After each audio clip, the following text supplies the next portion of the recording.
On aurait pu le lancer il y a longtemps. Moi, je vous lance juste encore une alerte sur cette dame-là dans Paris qui s'est passée il y a 4 mois.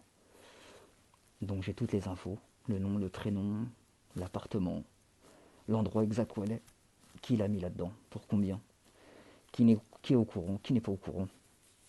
Et elle, c'est juste une goutte d'eau aussi. À plein de gens on fait ça.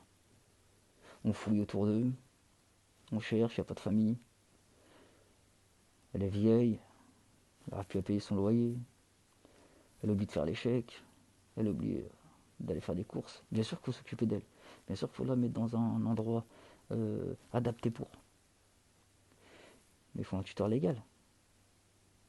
Il faut quelqu'un qui dise, moi je vais prendre soin d'elle. Je vais m'occuper de ça. Je vais m'occuper de ses comptes. Je vais être sa curatrice ou son curateur. Je vais voir que personne abuse de cette dame-là. 80-90 ans, j'ai vécu toute ma vie tranquille, c'est par la fin qu'on va me ruiner mon argent et qu'en plus je comprends pas parce que j'ai perdu la tête, parce que voilà, la maladie ça existe malheureusement et je le souhaite à personne, ni à vous qui m'écoutez, hein, je souhaite la maladie à personne, ni à vos proches, ni à qui que ce soit, mais il faut quand même se dire voilà, elle est malade, mais il faut l'aider, il faut lui expliquer les choses, même si elle oublie, je comprends tout ça. Mais de faire ça, moi, pour moi, je l'ai pris comme s'il avait fait euh, comme une magouille. Comme une magouille, parce que quand j'ai essayé d'enquêter, on a commencé à mettre des bâtons dans les roues. On passait sur un autre sujet. Non, mais ça, vous inquiétez pas, elle aura de l'aide. Aide de quoi? L'aide de qui? Elle sait même pas où est-ce qu'elle est, cette dame-là. Du jour au lendemain, elle, bam, au revoir. Et moi, je vous le dis, des infos que j'ai, elle retrouvera plus jamais son appartement. Elle mettra plus jamais un pied dans son appartement. Pour elle, c'est fini. Sa vie, elle s'arrête là. Elle a plus de 90 ans. C'est terminé. On la met là-bas, elle va coûter une fortune. Et bonne journée, au revoir. Et sa vie, elle s'arrête comme ça. Et c'est ça qui me fait mal au cœur. Donc, tôt ou tard, dans une prochaine vidéo peut-être, je vais vous dire son nom et son prénom à cette dame-là. Pour qu'on se souvienne d'elle.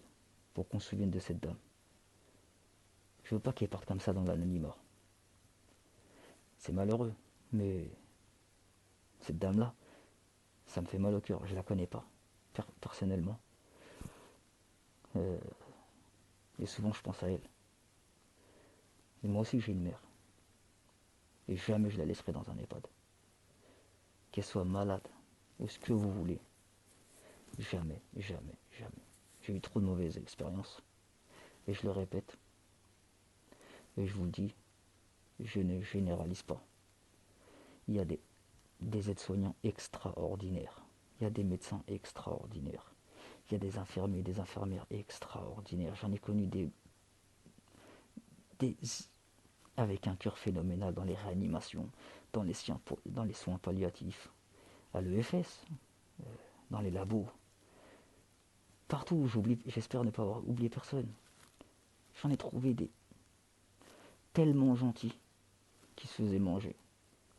Soit par le système, soit par ceux qui déconnaient. Donc, je vous fais cette vidéo juste pour dire que c'est facile de taper sur les doigts de Orpea. Moi, je suis pas payé par eux, j'en ai rien à foutre d'eux. Je vous dis tout de suite, je le connais pas, je m'en tape de sa vie. Il faut vous intéresser aussi aux gens. Aussi aux gens. À chaque fois, dans les scandales, il faut attendre des années avant que ça pète. Alors que tout le monde le sait. Quand tu rentres dans un poste, dans les hôpitaux, ou à la SNCF, ou à la RATP, que je connais bien aussi, des histoires là, et dans d'autres grands carrefours, des gros trucs comme ça, t'es ciblé. Soit tu rentres dans le moule, tu fermes ta bouche, et tu prends ton salaire à la fin du mois. Soit tu commences à te mêler de certaines choses parce que tu trouves qu'il y a une injustice. Par-ci, par-là. Vous savez, l'injustice, quand vous venez au monde, elle vient avec vous dans votre cœur. Vous la sentez, l'injustice, vous la voyez. Votre cœur, il reflète ça, il se dit, c'est pas normal ça, il y a une injustice là. Et vous, votre bon côté, il va essayer d'y aller. On va vous stopper tout de suite. Ou tu restes dans le moule et tu fermes ta bouche et tu prends ton loyer. Tu prends ta paye par mois, tu paies ton loyer et tu fais à manger à tes enfants. Ou tu commences à vouloir faire l'inspecteur Et tu commences à avoir de l'empathie, tu dis mais attendez, c'est pas normal, mais pourquoi, mais comment ça? Tu vas sortir du moule, tu vas être catalogué. Et c'est ce qui m'est arrivé dans mon métier. Au début, je faisais mon métier, et après, j'ai commencé à avoir de l'empathie. J'avais déjà de l'empathie, mais il fallait que je charbonne. Petit à petit, bah, j'ai commencé à avoir de plus en plus d'empathie, à comprendre le système des maisons de retraite, comment certains les traitaient. Et j'ai commencé à sortir du moule. Donc, on me retirait certaines missions. On m'envoyait dans d'autres hôpitaux que j'avais jamais fait.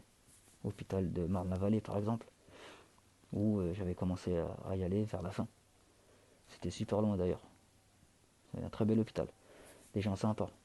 Mais on commençait à m'envoyer à gauche, à droite, à Étampes, à Dourdan, la clinique de Dourdan. C'est à l'autre bout du monde, hein. Et je commençais à ne plus faire toutes les petites cliniques comme la clinique Hartmann, américaine, Neuilly.